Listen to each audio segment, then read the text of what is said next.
It's your boy, CT, the kid from OP, on another segment of the Undivided Bridge podcast. We are honored and privileged today, first off, to sit here in the amazing fairgrounds. So if you hear some little in the background, it's the coffee. They got a little music. Hopefully the editing will pull that out. But equally as honored and probably more honored to be sitting next to Miss Amy Renzulli, who runs School of Rock here in Oak Park. And if you really think about bridging the gap between music and youth and community connection, she's doing it, y'all. How are you, Amy? I'm well. Thanks for having me. Thank you so much for happy to be here. Yeah, for sure. So tell people a little bit more just about yourself, maybe your journey a little bit. Okay. All right. Well, I worked in the corporate world for, 25 years or so. I was always a bit of a square peg in a round hole, kind of pushing the barrier, the boundaries of like how I dressed, how I spoke, how I showed up. And I just got tired of like playing the game and trying to move ahead. To me, it was a bit of a game. And so at one point, my daughter, she was about 11 or 12. She came to me crying that she wanted music. We don't have any music in the house. And I don't understand her need for music. So I Googled rock camp, and she went to a summer camp at the Chicago School of Rock. And it was magic. At the end of the week, they put on a show. I was blown away. I was the mom in the front seat, like cheering. And I told the people at the front desk that they should open one in Oak Park because it would do really well. And so then they told me that I should open one in Oak Park, and because it's a franchise. And as soon as I heard the word franchise, I was like, nope, not for me. And then about 10 seconds later, I thought, okay, well, maybe I'm going to look into it. I guess I'm going to say I was right. It's a great location. We're in a community that values the arts, values music. It's a very walkable community. We have access to teaching artists. We're right off of the Green Line, so we've got public transportation. We have wonderful venues in the area, like Roberts West Side and Fitzgerald's and Distro, and we go into the city and play at like places like Reggie's and the Beat Kitchen, and so all the pieces kind of fit together. And for many years we were the largest school of rock in the world. We got knocked off our perch, but that's okay because that just means that other people are thriving. When you say largest, is that by how many students? By how many per students? Year? So yeah. How many would you say? I'd say so at our high point. So I'm trying to remember if it was before or after the pandemic. But we were at about 500 and change, maybe 510. Wow. So now we're just under 425. And it's students, young, old, all ages. What's the age? What's the lowest? So the kid age starts at 4, and so 4 to 18. We have different programs for all the kids, and then we have an adult program which is also thriving. The adult program is interesting because people come and they love it and they make friends and they find their community, and then they go off and form their own bands and they leave us, but I have to celebrate that because that means that they learned something from us and that they gained something and they found their own way. So it's pretty cool. That's awesome. That is awesome. So we are in Women's History Month. So what does that mean to you, especially as a leader in an industry where there aren't a lot of females leading in this industry, in the music industry? What does that mean to you? Well, if you were asking my sister this question, she would talk about how we shouldn't have a Women's History Month or a Women's Day, or it should be. But for me, I like having a month of celebration, the CEO of the School of Rock is a woman. Her name is Stacy Ryan, and she is just extraordinarily smart, and she's become a friend. She's helped me with navigate through some problems. I think that the girls in our school, or people who identify as women or girls, they're just on equal footing. A lot of kids rise up to be leaders, but in the School of Rock world, it's unlike sports, I guess. It's everybody's playing together, and not just related to gender, but even related to age. So in our performance program, we might have an 8-year-old kid drumming and an 18-year-old female shredding a guitar solo in a show. And so it's just a really cool way to bring kids together in a way where everybody plays their part, and everybody matters, and everybody contributes, regardless whether you're 8 or whether you're 18 or whether you're male or female or anything in between. I love it. So when you think of bridging the gap, right, like youth trying to get connected to their future, it's great to go and play an instrument, be in a band. Yeah. But when you think about making it a career, yeah, what are things that you all do to kind of bridge that gap? Well, I'm going to answer like a slightly different question. Okay. Because it's something that I've been thinking about a lot lately. So in managing a staff of mostly musician employees, we have employees that are as young as, say, 23, all the way up to people, one of our wonderful teachers just turned 70. And there definitely are generational things that are different. And one of the things, and I hate to generalize or stereotype, but you may see a different work ethic between younger people and people my age and your age. I don't know. Yeah. So, but I don't want to throw them all under the bus, because that is not fair. And they are growing up in a totally different time than I grew up in. So I get it. I think there's a lot of reasons for that. However, we've been open for 12 years, and we have had kids start with us, go all through their childhood, go to college, graduate, and come back and work for us. Many students have come back to work for us, and they are the best employees.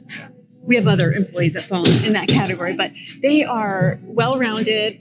They are accountable. They show up ready. They work hard. They value what we do.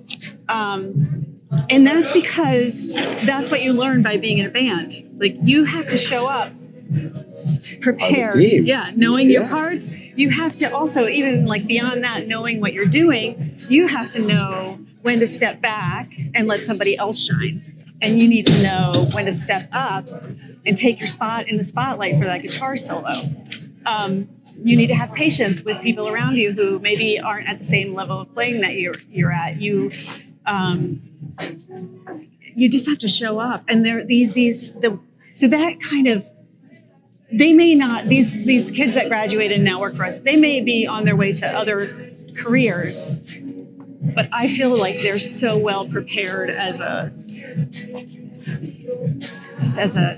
young adult, who's basically worked since they started School of Rock, because it's work. Yeah.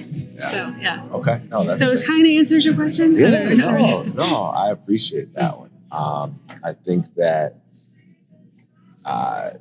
it is tough with kids these days, but I think that in any industry, anything that you do, if you put foundational expectations of what you want to see, and then you hold them accountable to those things, it's building integrity, and it's building confidence. And so I think it's needed, and a lot of people just don't. They're like, oh, well, you got to learn a skill. It's like, well, but then there's these relational pieces in there too that I think get missed. that prevent us from, Yeah. from doing the other pieces. And it's kind of a sneaky way. I mean, in the School of Rock, it's kind of a sneaky way to hold people accountable because it's really the idea that you're going to perform at a show on a stage with lights and sound and the whole community there. That's the holding people accountable part. So it's, it's not like we don't have to like yell at people or, we do tell them to practice, but yeah. So they want to show up. They want to be embarrassed, right? Yeah, and accountability has like been something I've been thinking out a lot about. Even like with my own team, we just went through a whole exercise of kind of like who's on first, who's accountable, whose job is it to make sure this thing either happens or doesn't happen. Clearly define roles, Yeah. responsibilities, and expectations. Right. So we created a game. We created an actual game with cards and. For your team? Yeah. Yeah. It was kind of fun. It just sparked discussions and provided some clarity, and we had fun. A little competitive. You're gonna have to tell me about that. Yeah. I need to use that one. Yeah. I like it. Are you familiar with RACI, R-A-C-I, like in project management? So R is responsible, A is accountable, C is consulted, and I is informed. So throughout the course of a project, they will fill this grid out and know who, before this decision gets made, who needs to be consulted or who doesn't really need to provide their input, but they need to know about it. And then the responsible person is the doer. And it could be, and the accountable person is like, there's a word called one throat to choke. Okay. They're the ones like that are ultimately making sure that it actually gets done, and they may also be responsible for doing it. So anyway, we just kind of adopted it for our own management, and it's really cool. That's awesome. That's awesome. What do you see it as one of kind of the bigger challenges with you trying to get into the industry? Trying to get into the music industry, like not just to play it, but getting paid, Yeah. That's a tough one. Okay, so our kids, when they graduate, they go in all kinds of different directions. Some of them go off to study music in college to become performers or to become educators. Some of them go more into like the audio engineering, sound engineering path, which there are jobs there. It's very hard to make a living as an artist, whether you're a musician or a painter or so. We aren't necessarily training people to become professional musicians, although they certainly can do that. Like we are training them really well, but some of our best, like top students, are civil engineers or something else. So and as for like working at School of Rock, it's really designed for actively gigging musicians. So we have a guy who toured with the Isley Brothers for 15 years, and he's amazing. And he does a lot of mixing and mastering and recording. And so this job just becomes like the fill-in. It's part-time, it's super flexible. You can, if you need to go on tour or you have, a gig, we have substitutes. And so this job is meant to like fill in the gaps. Because as I said, it is really hard to make a full living, unless you're a superstar. It's hard to make a living as a musician performing and recording. Yeah. You gotta be one in a million, right? Or 1 in 1,000 maybe. You gotta be one in a million and make it big time. And there are students in the like throughout the system, which is all over there's 375 schools. And there are students and student bands who have just like launched. Yeah. But I'd say that's just a small minority. Like this is a great place to learn if you are on that path, but it's kind of not the main thing that we do. Does that make sense? Yeah. Absolutely. How do you think music kind of plays a role in like breaking down social barriers? Well, that's a good one. Yes. There's a lot to say there.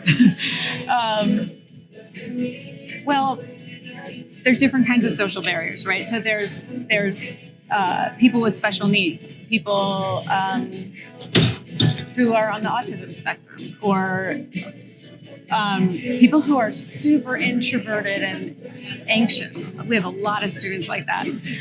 Even adults. Like I always say that everyone is there for a reason. Whether you're a teacher, front desk worker, a student of any age, you're there. You're there because something brought you there, and generally it's at the core of everything. It's community.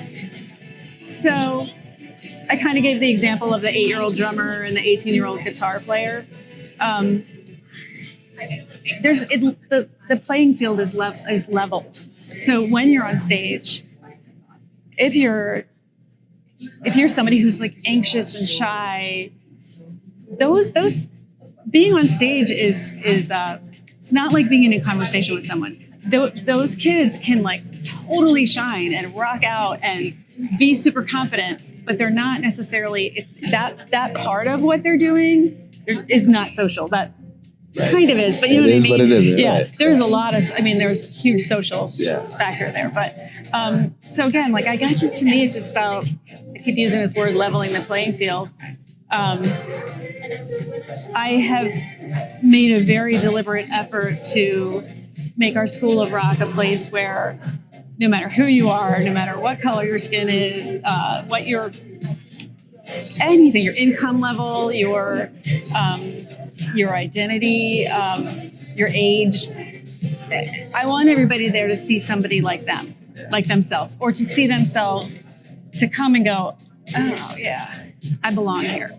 And that is a deliberate effort. The School of Rock is super expensive. There's a component of it that is a one-to-one lesson. So, you're taking a lesson with a professional musician. Just like if you go to let's say you go to a therapist, that's going to be $150, $200. That's not what it costs to have one lesson with us, but that's the component that makes it expensive. So we have a really high labor cost. But anyway, so knowing that going in, I knew I didn't want to open a country club in Oak Park. Like I didn't feel like I could. First, I didn't want to, but also I wouldn't be proud of that. I wanted it to be for everyone, and I wanted it to be valued by the community. It is a franchise. It is expensive. But I wanted people to see beyond that and see who we are and see our space and just value us because we are super locally owned and, yeah. I love it. It's interesting. We are in the heat of battle for an election here locally. And in Oak Park. Yeah. And there's been a big upheaval, D&I, and one thing that I know is organizations like yours, right, that maintain that inclusivity, that force the local municipalities to keep that front and center. Yeah. And so I appreciate you, for continuing to make that foundational for you all. I really do. I will say that our management team could be more diverse, and I look at that, and it's. I try to that. I'm always thinking about representation in everywhere, in the shows, in our student body, with the teachers, and that's one nut I haven't really been able to crack yet. But it's not that I'm not trying. Right. So she didn't have to say that, y'all. So that speaks a lot about her integrity, her awareness and the forward thinking, that she is thinking about. So thank you for saying Thanks. that. Well, so I mentioned Stacy Ryan. I mentioned our CEO recently or previously, and I asked that question and we have weekly owners calls, and I asked them at corporate, what are you doing about this? And her response was really good. Her response is, one of our core values as an entire organization is inclusion and community. And whether you call it DEI, and I talked to you earlier about a well-known company that just kind of tweaking the name a little bit, the words, but no matter what you call it, it's a practice. It's an effort. It's just a way of being. It's important. It is. And it's ridiculous that these words that mean something so good, like it's just mind-blowing that it just makes me so mad. I think, again, there's so many outliers that are beyond our control, but there are things that are within our control, especially in local communities, to keep making it local, keep making it what it is. Right. And there's some things you can't change. Right. But there are a lot that you can by continuing to make your circle in as best control of it as you can. And I think, again, you're doing an amazing job. People speak very highly of you and the organization. And so we're thankful to have you in the community. Oh, well, thank you. Yeah. But that's a really good point, because when times get tough, and they've been tough before, like we've lived through a lot in the last 10 years. I always think about like closing ranks. They're like huddling, sheltering, providing shelter, or sheltering yourself from all the negativity and harmful things that are going on. So you're absolutely right. Like you just huddle in with the people that your community, your family, your friends, your local elections matter. Yeah. Although I have to admit, I'm not. Get out and vote. Get out and vote. Yeah. Go Vicky. Go TBK. Just saying. Yeah. Go. I'm a fan of Vicky. Vicky's. Yeah. Who else am I a fan of? TBK. Oh yes. Yes. TBK. Yeah. Yes. Okay. Who else? Who else has people running against them? I think those are the main two. What I will say historically, this will be the first time that a Black person will have been reelected, assuming TBK gets reelected in the whole history of Oak Park. Well, he's definitely going to get reelected, right? We're going to make sure that happens. Yes. So. Hi. Thank you. It matters. It matters. Organizations have influence. Yeah. But part of bridging the gap is teaching the youth that they have influence too. And sometimes it's hard with youth growing up if they don't know who they are. As things like music, as things like being creative that allow them to figure out who they are as people and how to connect with other people in their community to build what their community looks like. And I think the more we build that shell, right, that community, that thing that is the thing we want to be around, right, then we keep, the stuff is going to be there. But we can't, I don't think we can rest so Oak Park has a long history of trying to be a diverse community, and that just doesn't happen. Like, again, it's deliberate, and if we don't keep our eye on it, that could go away. And it does. And we fight over it daily. And earlier I was telling you how I feel like I've grown a lot. I continue to grow. But recently, just especially about issues around racism, I've learned so much. I have another little historical thing to share with you. But so when I thought Oak Park was I just thought it was this beautiful, diverse place where everybody was happy and everybody gets along, and there's something for everyone. And guess what? I'm sometimes shocked by things that aren't necessarily that way. So I'm still shocked, but so it's an effort. It's something we have to really focus on and care about and do and show up. Yes. I'm Does going that to make talk sense? with you 100%. Yeah. We are building a walk-the-walk reparations coalition that I would like to invite you April 12th. We're going to have an in-person meeting at Kinfolk Collabs. So I'll get some information out to you about that. Just looking to make sure that it doesn't go away, to make sure that we can continue to, I don't want to ever say not put the best people, right, in the best positions to do the best things. Right. But we got to look at what we're giving people access to. Right. How we're meeting people where they are. Yeah. And how we're saying, oh, okay, in order for you to get from A to Z, it's going to take something a little different than this person. Right. To get this person may already be at D or E or F. Right.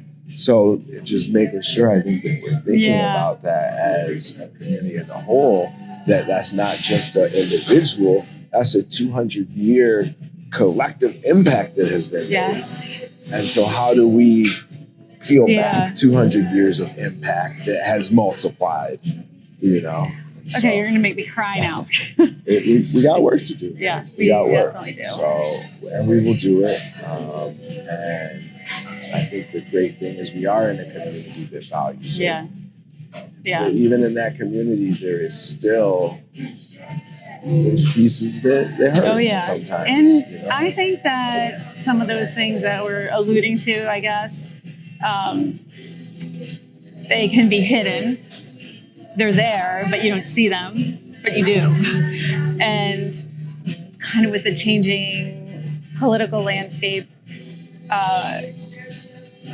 those kinds of things get revealed more and more. And so you're right, like that's why the local elections matter. That's why the school board matters. That's why how we show up matters. That's why the Oak Park Regional Housing Center matters. Are they still funding that? That's important. Shout out to Athena Williams. Yes. Oh yeah.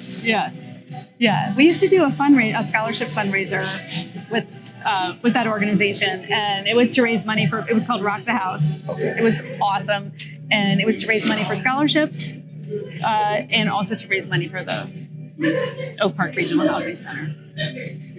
We'll have to talk with Athena about bringing that back. Yeah. Love it. Well, I know we've talked a lot. We could probably keep talking on a number of topics that we covered. Anything though that you want to leave any artists or any music educators or any new business entrepreneurs with, any words of advice?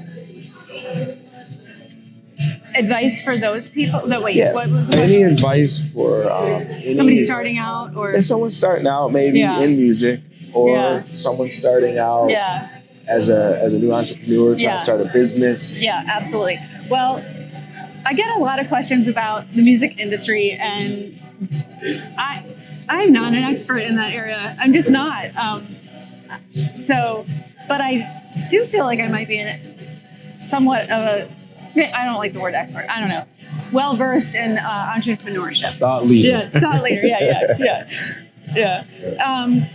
And I feel like I have a lot to share in that. Like, I think about that all the time.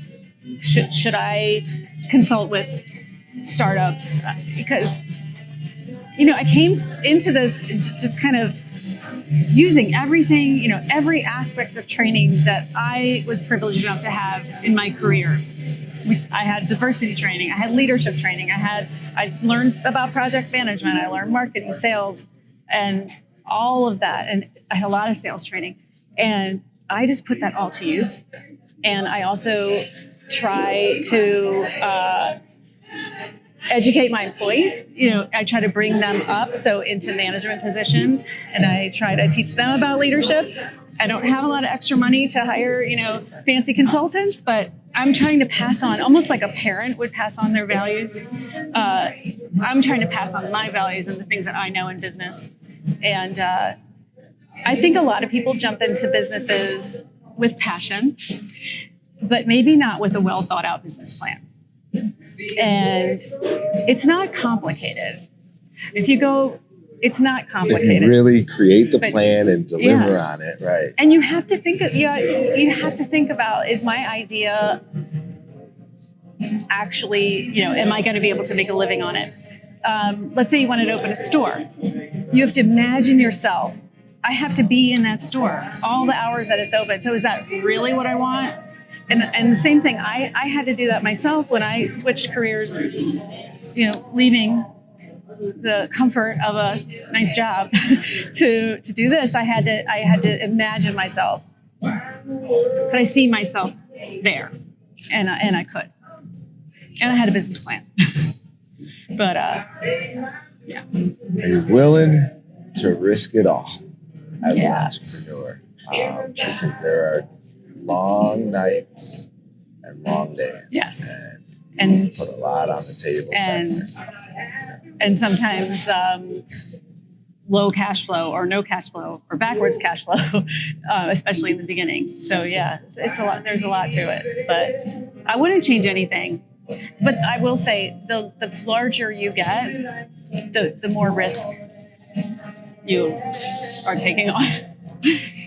Different kind of risk. Yeah, it's different. I think people think that the problems are always going to go away. No, you're always going to have challenges, if you will. They're just going to be different challenges. My hopes are you build a strong enough foundation of relationships, of people that can support you, relationship with yourself, right? That's strong and foundational. Okay, do one piece of advice for entrepreneurs or really anybody. And this was given to me by one of my early adult students, which is, actually I got this advice from several points, but basically people want you to succeed. If you have something good that you're bringing to the community or wherever you're doing it, people want you to succeed. So they may say, can I help you with this? Can I do this? Can I give you this? And it's easy to say, no, I got it, because you don't want to imposition people. But you have to say yes. You have to learn how to say yes and realize you don't owe them anything in return except to pay it forward and to succeed. And people will show up for you. And I just say, learn how to say yes. I've had to learn how to say no. Because I'd think too much and say, I can do this, I can do that, I can do that. So I think there's a balance, but people will give you help. If you build it, they will come, as they said in Field of Dreams. And you just have to have the idea, the plan, as she mentioned, is huge. ChatGPT, you all, let that be your best friend in ideating and creating these plans. But at the end of the day, the work has to be on you to execute. And you have to think through that plan. You can't, it's not words on paper. It's actually the process of going through creating a plan is prepping you for what's to come. Letting you ideate on different scenarios. What if this? What do I need? How many widgets do I need to sell in a month to be able to pay my rent, to be able to pay my employees? You have to kind of and then if things are going well, what happens if I sell more widgets? What does that look like? More jobs, more upward mobility for more people, more security. More benefit. But no, I mean, this isn't a get-rich business. I will say that. Yeah. If you start out that way thinking about it, no business will be, because money will come and go. But you gotta understand what's gonna move someone's heart and move them to progress in a better way in life. So. Where can people find you guys? Is it schoolofrock.com/Oak Park. Let's go. I appreciate you. I appreciate you taking time. I appreciate you all for tuning in. We didn't have any of our youngins today, but stay tuned on the next episode. We'll be sure to loop them in. It's been another episode of the Undivided Bridge. Check us out on YouTube, on Instagram at The Undivided Bridge. I'm your boy, CT, the kid from OP. Peace in the water, y'all.